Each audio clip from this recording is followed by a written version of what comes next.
તો 7 ડે સ્કૂલમાં વિદ્યાર્થીની હત્યાનો કેસ સામે આવ્યો છે। 7 ડે સ્કૂલને લઈને હાઈકોર્ટ દ્વારા સૂચન કરવામાં આવ્યું છે 10% વિદ્યાર્થીઓને આરટીઈની જેમ પ્રવેશ આપો। દર વર્ષે 1000 વિદ્યાર્થીઓને નજીવી ફીમાં પ્રવેશ આપવામાં આવે। સીસીટીવી સુરક્ષાની જવાબદારી શાળાની રહેશે। ડીઈઓ અને કમિશનરને શાળા પૂરતો સહકાર આપે આ પ્રકારના સૂચન કરવામાં આવ્યા છે। સાથે જ કહેવામાં આવ્યું કે 24 સપ્ટેમ્બરના રોજ વધુ સુનાવણી હાથ ધરવામાં આવશે। કમિટીમાં મૃતકના વાલીના આઈડિયાનો પણ સમાવેશ કરો। કોર્ટે પરિવારને કહ્યું કે બધી જ સહાનુભૂતિ તમારી સાથે છે। આ બનાવ બધા માટે આંખ ખોલનારો છે।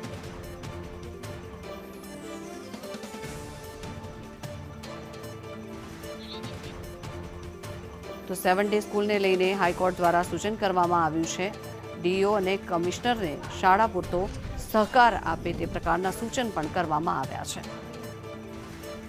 સાથે જ કહેવામાં આવ્યું છે કે કોઈપણ વાલી આ પ્રકારની પરિસ્થિતિનો સામનો કરવો પડે તો તેને લઈને પણ કોર્ટ દ્વારા સૂચન કરવામાં આવ્યા।